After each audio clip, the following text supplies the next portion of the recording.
चाहती और मेरा सपना है कि मैं मेरे हरियाणा के युवा साथियों को नशा मुक्त देखना चाहती, लेकिन उन्हीं युवाओं को लाठी डंडों से वार किए गए, उनके सिर फोड़ दिए गए। हम इसको कभी बर्दाश्त नहीं कर सकते, हम इसको कभी बर्दाश्त नहीं कर सकते। हमारे देश के युवा ही हमारा आने वाला भविष्य है, हमारी शक्ति है। किसान के साथ अन्याय हुआ, मजदूर के साथ अन्याय हुआ, लेकिन आज इस बात का हमें बिल्कुल भी अंदाजा नहीं था कि आज छात्रों के साथ भी अन्याय होगा, छात्रों के साथ भी अन्याय।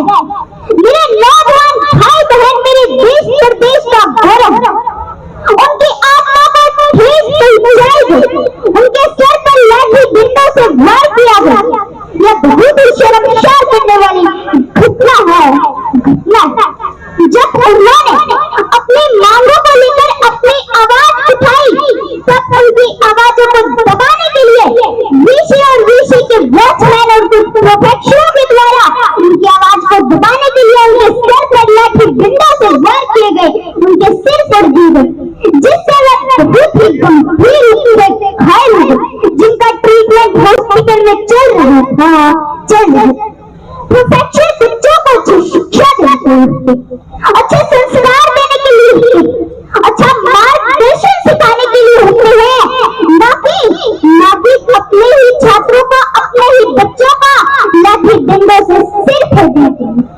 मैं इस मंच के माध्यम से एक बात बोलना चाहती हूँ कि ये छात्रों का आंदोलन है, ये छात्रों की लड़ाई है।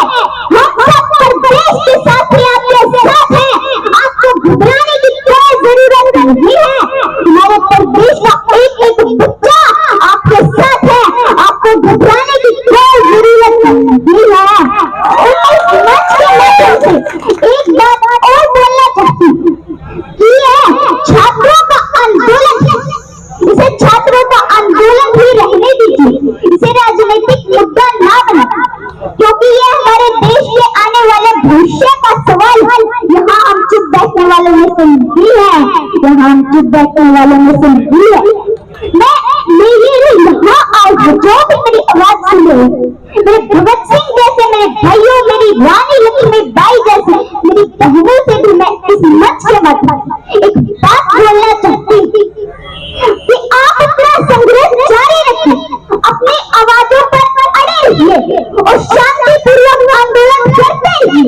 एक दिन जीत आपकी जरूर पक्की है, आपको घबराने की, डरने की कोई जरूरत नहीं है, क्योंकि यह हमारे देश के भविष्य का सवाल है। यहाँ हम चुप बैठने वाले नहीं है।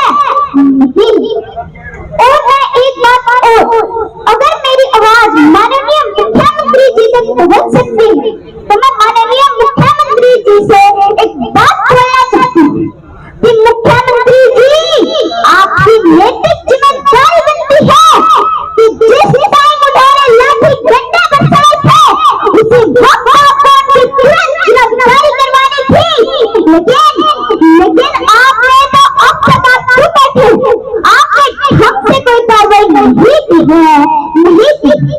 मुख्यमंत्री जी, आप तो इस नगरी के राजा हो, आपका कर्तव्य बनता है कि अपने प्रजा के हित में काम करना और अपने बच्चों का ध्यान रखना। अरे लेकिन यहाँ तो आपके ही बच्चों को लाठी डंडों से वार किए गए, लेकिन आप तो फिर भी चुप बैठे, आपने इस पर ढंग से कोई कार्रवाई नहीं की है, नहीं की। मैं इस मंच के माध्यम से माननीय मुख्यमंत्री जी हाथ जोड़कर अपील करती हूँ, रिक्वेस्ट करती हूँ, प्रार्थना करती हूँ, प्लीज मुख्यमंत्री जी, आप छात्रों की मांगों को पूरी कीजिए, उनकी मांगों को सुनिए। और एक बात और मैं इस मंच के माध्यम से मुख्यमंत्री जी तक बोलना चाहती हूँ कि मुख्यमंत्री जी, एक बार आप खोल के देखिए, यहाँ हमारे भविष्य के डॉक्टर, इंजीनियर, वकील, आईपीएस ऑफिसर बनने वाले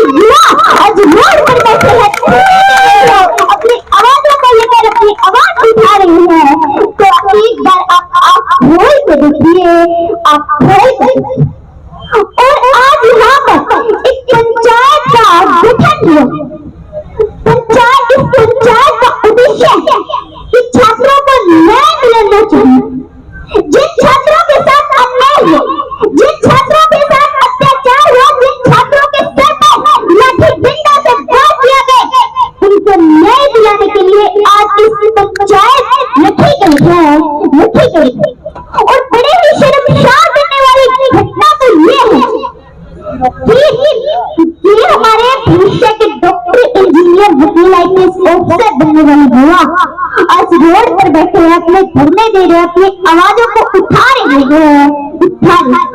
और मेरे दुर्भाग्य की बात तो यहाँ पर आती है कि आज तक प्रशासन ने इसे ढंग से कोई कार्रवाई नहीं की है, नहीं की। और ऋषि ने तो हमें वो पुराना इतिहास याद दिला दिया। अंग्रेज हमारे भारतीयों के साथ अन्याय करते थे, अत्याचार करते थे। आज वही अत्याचार एचयू यूनिवर्सिटी हिसार में ऋषि के द्वारा छात्रों के साथ किया जा रहा है, किया जा रहा है। जो भी यहाँ मेरे भाई और मेरी बहन मेरी आवाज सुन रहे हैं, तो मैं उनको बोलना चाहती हूँ कि आपको घबराने की, डरने की, गिड़गिड़ाने की जितने कोई जरूरत नहीं। क्योंकि भगत सिंह जिन्होंने हमारे देश के लिए अपनी जान दांव पर लगा दी थी, उन्होंने क्योंकि अंग्रेजों के सामने झुकना मंजूर नहीं था, गिड़गिड़ाना मंजूर नहीं था, डरना मंजूर नहीं, चाहे उनकी जान क्यों न चली जाए। और वो हंसते हंसते फांसी के कंधे तक झूल गई।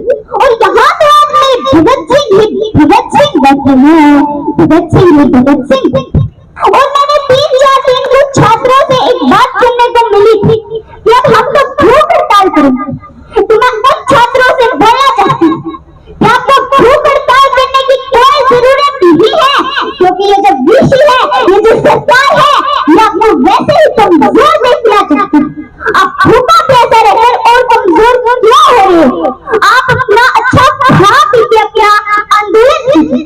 दिल्ली बात जिन्होंने किसान आंदोलन में वो कितने दिन भूखे रहे, लेकिन सरकार ने उस पर कोई भी कार्रवाई नहीं की। तो सरकार आप पर कैसे कार्रवाई कर दे? इसलिए आप अपना अच्छा खा पी के अपना आंदोलन कीजिए। आपको भूख हड़ताल करने की कोई जरूरत नहीं है, कोई जरूरत नहीं। अब मैं समय का महत्व देखते हुए अपनी पंक्तियों को विराम देना चाहती हूँ। जिंदाबाद, हम इस देश